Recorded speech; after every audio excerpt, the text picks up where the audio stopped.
কর্ণাটকের কুডুগু নামে একটি জায়গা আছে, যেখানে একটি গ্রামে সদ্য দিনের বেলা একটি ছেলে একটি মেয়েকে ঘর থেকে টানতে টানতে বাইরে বের করে নিয়ে আসছিল। মেয়েটির মা তাকে বাধা দেওয়ায় ছেলেটি একটি ধারালো অস্ত্র দিয়ে মেয়েটির হাত কেটে ফেলে, মানে পুরো হাতটাই কেটে ফেলে। মেয়েটিকে টানতে টানতে জঙ্গলের দিকে নিয়ে যায় এবং এক কোপে গলা কেটে গলা নিয়ে চলে যায় জঙ্গলের দিকে। মাথাহীন দেহটি ওখানেই পড়ে থাকে। কে এই লোকটা? কেন এই জঘন্যতম অপরাধ সে করেছিল? মেয়েটির সঙ্গে তার সম্পর্কই বা কিসের? সমস্ত বিষয়টি জানতে পারবো আজকের ভিডিও। তো এই ভিডিওটা প্রথম থেকে শেষ অবধি দেখার অনুরোধ রইল। ঘটনাটি ঘটে কেরালার কুডুগু নামক একটি অঞ্চলের সুরুলেবি গ্রামে। এটি এমন একটি অঞ্চল যার আশেপাশে অনেক পাহাড় পর্বত ছিল আর সাথে অনেক জঙ্গলও ছিল। পাহাড়কে ঘেরা মাঝখানে এই গ্রামের মধ্যে তখনও পর্যন্ত অনেক কুপ্রথা চলতো, যেমন বাল্য বিবাহ, অনেক কুসংস্কারও মানত সেখানকার লোকজনেরা। ওই গ্রামের একটি 16 বছরের মেয়ে মিনা তার পরিবারের সাথে সুখে শান্তিতে ছিল এবং ওই গ্রামে মিনাই একমাত্র মেয়ে যে কিনা মাধ্যমিক পাশ করেছে। ওই গ্রামের কোনো মেয়েরাই পড়াশোনা করতো না। এবছর মিনা 53% নিয়ে মাধ্যমিক পাশ করেছে। এটি খুব বড় ব্যাপার ছিল, কারণ মিনাই একমাত্র মেয়ে যে পড়াশোনা করতো। সে কারণে তার বাড়িতে ছোট্টখাট্টো সেলিব্রেশন চলছিল। তার বাড়িতে কেক কাটা হচ্ছিল এবং অনেক লোকজন এসেছিল তাকে সংবর্ধনা জানাতে। আমাদের বিনোদন যদি আপনার ভালো লেগে থাকে তাহলে চ্যানেলটিকে সাবস্ক্রাইব করে আমাদের সাথে থাকুন, যাতে আপনার এবং আমার সম্পর্ক অটুট থাকে। পাশে একটি গ্রাম হামিয়াল, যেখানে 34 বছরের প্রকাশ থাকতো। প্রকাশ মনে মনে মিনাকে ভালোবাসতো। আপনি এদের বয়সের ডিফারেন্সটা দেখবেন, একজনের বয়স 16 আর একজনের বয়স 34।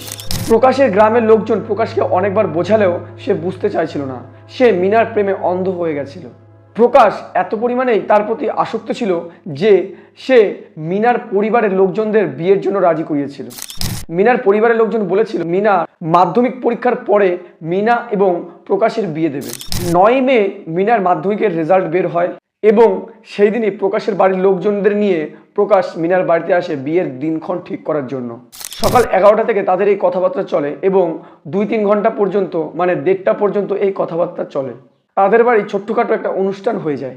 হঠাৎ করে সেখানে প্রশাসনের লোকজন চলে আসে এবং প্রথমে অনুষ্ঠান বন্ধ করে আর প্রকাশকে ধমক দেয় যদি কিনা সে মিনাকে বিয়ে করে তাহলে পক্সো অ্যাক্ট, মানে অতি শিশু নির্যাতন কেসে তাকে ফাঁসিয়ে দেওয়া হবে এবং তাকে জেলে ধরে নিয়ে যাবে।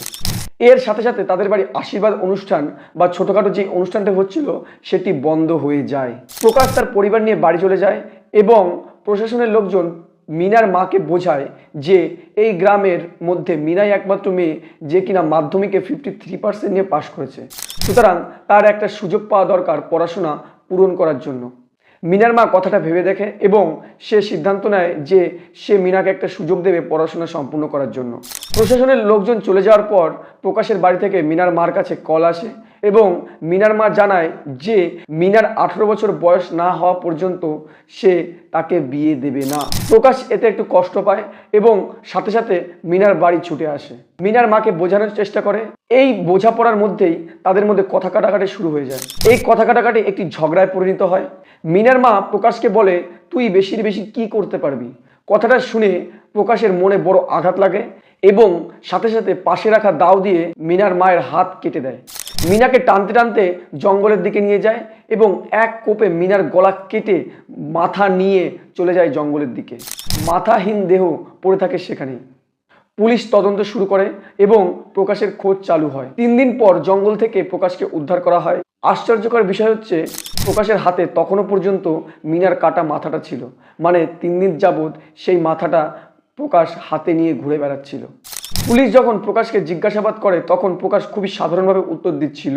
এর থেকে পুলিশ বুঝতে পারে যে প্রকাশের মানসিক অবস্থা সাধারণ নয়। প্রকাশকে জেলে নিয়ে যাওয়া হয় এবং তার চিকিৎসা করা হয় আর তার কেসটি এখনো চলছে। আমাদের আশেপাশে এরকম ঘটনা অনবরত ঘটে চলেছে। তাই আপনার কাছে আমার একটি বার্তা, সাবধানে থাকুন, সুস্থ থাকুন এবং সুরক্ষিত থাকুন। ধন্যবাদ।